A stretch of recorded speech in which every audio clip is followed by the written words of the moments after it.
امام حسین ایک سفر پر جا رہے ہیں، واپسی پر آپ سے کھانے پینے کا سامان ختم ہو جاتا ہے، راستہ ہے، کوئی چیز نہیں مل رہی، پریشان ہو جاتے ہیں، ایک جگہ پر سٹاپ کرتے ہیں، دیکھتے ہیں کہ قریب ہی ایک جھونپڑی موجود ہے۔ حضرت امام حسین نے، حضرت امام حسن نے، عبداللہ ابن جعفر نے جھونپڑی کو دیکھ کر کہا، حسین ہم میں سے تم چھوٹے ہو، جاؤ اس جھونپڑی سے اندر جا کر پتہ کرو، کوئی مرد، کوئی عورت، کوئی بچہ اگر موجود ہو اس سے کھانے کا پوچھ لو، پینے کا پوچھ لو، اگر کوئی چیز کھانے پینے کی ان کے پاس موجود ہو وہ ان سے لے آؤ۔ حضرت امام حسین جاتے ہیں، دیکھتے ہیں بالکل ایک بڑھیا ضعیف کمزور عورت موجود ہے، کھانے پینے کا سامان پوچھتے ہیں، وہ آگے جواب دیتی ہے، میرے پاس بکریاں تھیں جو دودھ دیا کرتی تھی، میرے پاس کھانے پینے کا سامان بھی تھا، لیکن میرا خاوند ان بکریوں کو لے کر چرانے کے لیے گیا ہوا ہے اور کوئی چیز میرے پاس کھانے پینے کی نہیں ہے۔ امام حسین واپس آتے ہیں، امام حسن کو جواب دیتے ہیں، امام حسن کہتے ہیں جاؤ کوئی ایسی چیز کھڑی ہوئی ہو جس سے ہمیں نفع مل جائے۔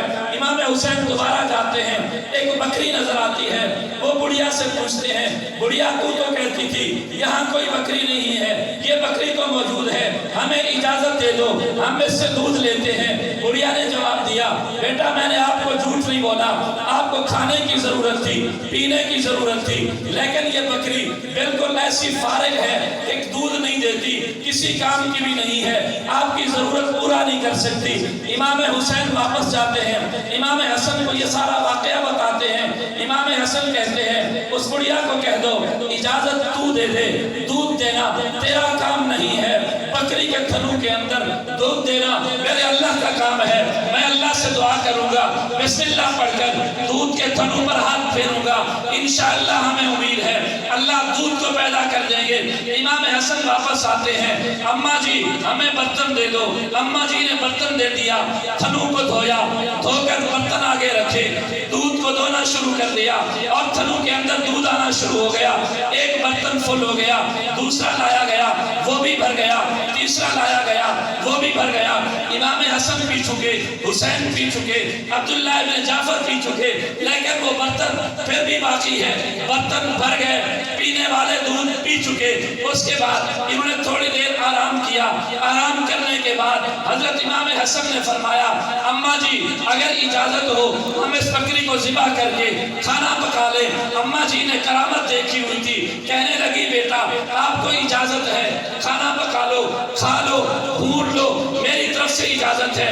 امام حسین نے تکبیر دی، ذبح کیا، کھانا پکایا، کھا کر چلے گئے۔ پیچھے خامد آتا ہے، اماں جی سے پوچھتا ہے، اپنی گھر والی سے پوچھتا ہے بکری یہاں موجود تھی وہ کہاں گئی؟ بہت غصے ہوا، لیکن اس بیگم نے جواب دیا وہ بہت بڑے معزز گھرانے کے لوگ تھے، مجھے نہ کرنا گوارا نہ کیا، اس لیے میں نے ان کو دے دیا، اللہ کی رحمت بن کر آئے تھے، مہمان تھے۔ بالآخر کوئی دن گزر گئے، اس گھر کے اندر فاقہ آتا ہے، اس گھر کے اندر مصیبتیں آتی ہیں، بیماریاں آتی ہیں، ایک بکری بیچتے ہیں پھر بھی بیماری ختم نہیں ہوتی، دوسری بیچ گئی، تیسری بیچ گئی، بالآخر گھر کے اندر کوئی چیز نہیں رہی۔ یہ لوگ پھر بوڑھا بھی اور بوڑھی بھی کمانے کے لیے مدینے کا رخ کرتے ہیں۔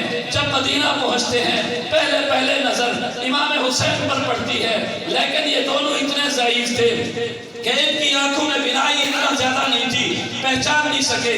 امام حسین نے دیکھا، پہچان لیا، اپنے کسی ملازم کو بھیجا، جاؤ اس بڑھیا کو بلا لاؤ۔ بڑھیا آئی، اماں ہمیں پہچانا؟ بیٹا میں نے نہیں پہچانا، میری نظر صحیح کام نہیں کر رہی۔ حضرت امام حسین نے تعارف کروایا کہ تیرا گھر فلاں علاقے میں ہے، فلاں جھونپڑی میں ہے، فلاں درخت کے ساتھ ہے، فلاں سڑک کے ساتھ ہے۔ اس نے کہا جی بیٹا، انہوں نے کہا ہم آپ کے پاس آئے تھے، آپ نے ہمیں دودھ بھی پلایا تھا، بکری کا گوشت بھی کھلایا تھا۔ جی بیٹا مجھے یاد ہے، یہاں کیسے آ گئی ہو؟ ہمارے گھر میں فاقہ آ گیا ہے، ہم اپنا پیٹ پالنے کے لیے شہر کا رخ کر آئے ہیں، کہیں گھر کا برتن دھوئیں گے، صفائی کریں گے، کام کاج کریں گے، ہمیں کچھ ملے گا۔ امام حسین کی آنکھوں میں آنسو نکل آتے ہیں، اللہ تیرا شکر ہے آج سادات خاندان کو، آل رسول کو احسان کے بدلہ ادا کرنے کا وقت تو نے عطا فرمایا ہے۔ امام حسین نے اپنے ملازم کو کہا ان کو رات کا کھانا دو، رات ان کو اپنے ہاں ٹھہراؤ، ان کا اکرام کرو، عزت کرو۔ صبح جب ہوئی فرمایا جاؤ سے 100 بکری 100 شرفی لے آ کر ان دونوں کو دے دو۔ وہ دے دی گئی۔ پھر ملازم کو کہا ان کو پھر امام حسن کے پاس لے جاؤ۔ امام حسن کے پاس جاتے ہیں۔ امام حسن نے پوچھا حسین نے کیا دیا ہے؟ کہا 100 شرفی 100 بکری دی ہے۔ امام حسن نے فرمایا میرے مال میں سے جاؤ 200 بکری 200 شرفی ان کو دے دو، پھر ان کو میرے بڑے بھائی عبداللہ بن جعفر کے پاس لے جاؤ۔ جب عبداللہ بن جعفر کے پاس لے گئے، تعارف کرایا۔ عبداللہ بن جعفر نے پوچھا حسین نے کتنا دیا ہے، حسن نے کتنا دیا ہے؟ پھر آپ نے سن کر فرمایا جاؤ میرے مال میں سے 400 شرفی 400 بکری دے دو۔ مجھے پتا چلا میرا نبی بھی بنو ہاشم سے آیا، بنو ہاشم بھی سخی، میرا نبی بھی سخی، میرے نبی کی آل بھی سخی۔